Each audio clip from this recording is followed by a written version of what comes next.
मंजूर आखून और आप देख रहे हैं द बुक बुफे विद आखून। एक दिन वो देखता है कि पीछे के रास्ते से कोई मटेरियल आउट हो रहा है जिसकी एंट्री नहीं है। बेसिकली ये एंट्रियां करता होता है। तो ये जाके उसको बताता है, मुस्तफ़ा को बताता है। मुस्तफ़ा इसको टाल देता है। ये प्लान कर लेता है कि मैं मालिक को बताऊँगा। बहरोज़ साहब हमेशा आते हैं अपनी साइट्स पे कभी-कभी, तो ये जब भी ये साइट पे पहुँचता है तो ये मालिक के पास पहुँच जाता है, कहता है जी मुझे आपसे बात करनी है। मालिक इसको ऑफ़िस में बुला लेता है। वहाँ जाके मालिक को बताता है, तो मालिक उसे कहता है कि मतलब टाल देता है। अब ये समझ जाता है कि मालिक बना ही बड़ा आदमी इसी तरीके से। तो मालिक उसे बताता है कि क्या चाहते हो? ये कहता है मैं बड़ा आदमी बनना चाहता हूँ आपकी तरह। तो मालिक कहता है ठीक है, इसको अपने साथ मिलाता है।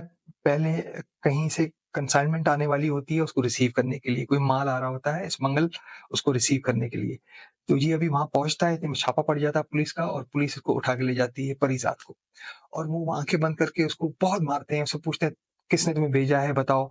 लेकिन ये नहीं बताता, उसको इतना मारते हैं जस्ट मरने वाला होता है। एक दिन ये उसी हालत में भागने की कोशिश करता है, तो आगे जाके गिर जाता है। तो वहाँ पे उसको आवाज़ आती है अपने मालिक की, भैरोज़ की कि इसको उठाओ, ये मरना नहीं चाहिए, इसको बचाओ।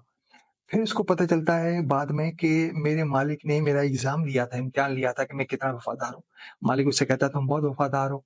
अब उसको मालिक बहरोज़ अपना जो ख़ास आदमी होता है, फ़ेरोज़ नाम है, ये इसका नाम बहरोज़ करीम, और उसका जो असिस्टेंट होता है, उसका नौकर, वो उसका नाम होता है फ़ेरोज़।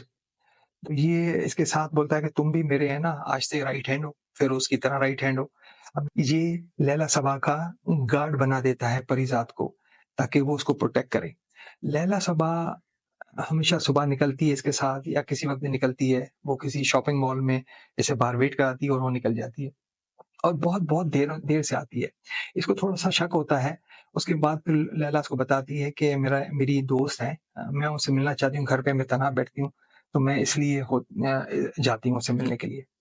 बेसिकली वो अपने कज़न, जो उसका कज़न होता है तुर्की में, मंगेतर भी होता है वो उसका, उससे मिलने के लिए जाती है। तो इसको अपने पड़ीज़ात को नहीं पता होता।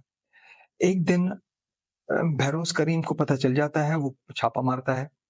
और लैला साहबा को बोलता है, "तुम किससे मिलने गई थी?" तो वो कहती है कि जी मुझे ये भड़काता है परीज़ात, और परीज़ात पे इल्ज़ाम लगाती है। बहरोज़ जब उससे पूछता है तो परीज़ात इनकार नहीं करता, कहता हाँ। इतने में वो जो उसका लवर होता है उसको पकड़ के लाते हैं बहरोज़ के आदमी, और लैला साहबा को पता चल जाता है कि जो उसने झूठ बोला। फिर वो लवर को, वलीद नाम होता है उसका शायद, वलीद को कत्ल कर देते हैं और लैला साहबा को भी मार देते हैं। ये बहरोज़ मार देता है। बहरोज़ कहता है कि तुमने मेरी बड़ी इज़्ज़त रखी परीज़ात को, कि तुमने मेरी बीवी पे भी इल्ज़ाम नहीं लगने दिया।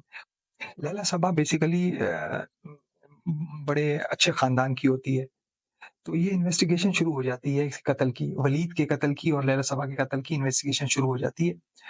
इसमें इनका नाम आ जाता है और ये पकड़े जाते हैं। बहरोज़ भी पकड़ा जाता है, परीज़ाद भी पकड़ा जाता है, फ़िरोज़ भी।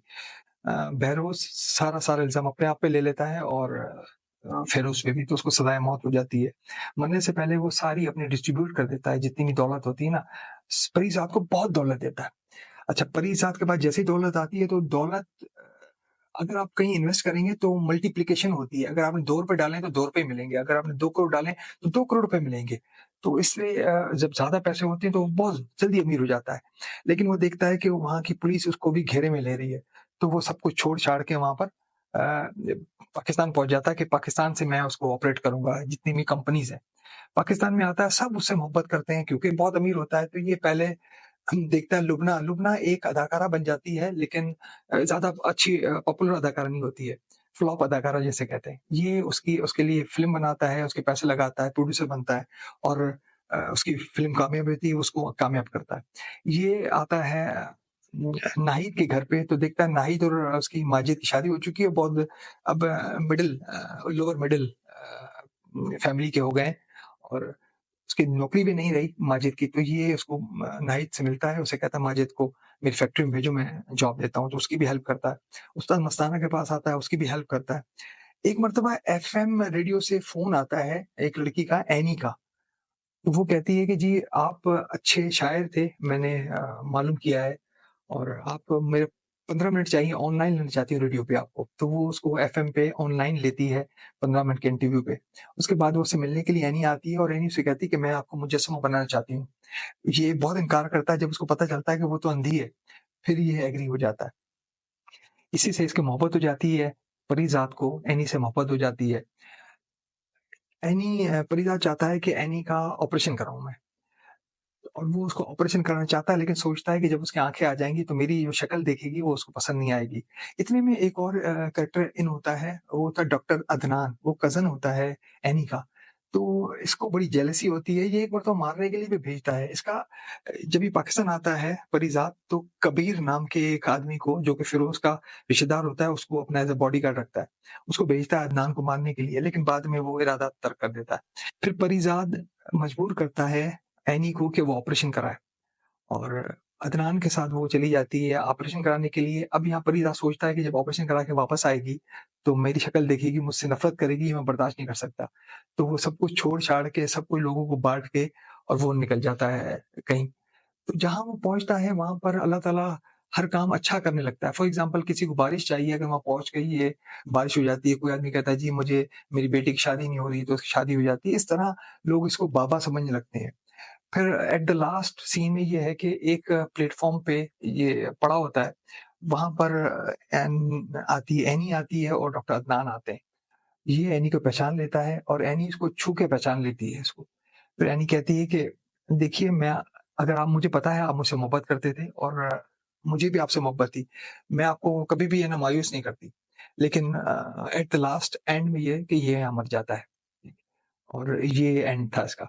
बहुत, बहुत अच्छी, बहुत तेज़ कहानी थी इसकी, है ना? मैंने बहुत शॉर्ट करने की कोशिश की, लेकिन आप पढ़ेंगे ना, आपको एक सीन से दूसरे सीन में दूसरी कहानी, मतलब मैं कहानी से लिंक मिलता रहेगा आपको। ये सिंक्रोनाइज़ एक एक एक कहानी है, ये सिंक्रोनाइज़ एक चेन है। एक चेन को आपको एक हिस्से को पकड़ेंगे, आपको आखिर तक दूसरे हिस्से तक जाना पड़ेगा। बहुत शानदार किताब है। नदीम साहब ने और भी बहुत सी किताबें लिखी हैं। अब्दुल्ला लिखी थी, अब्दुल्ला 1, 2, 3, वो भी शानदार है।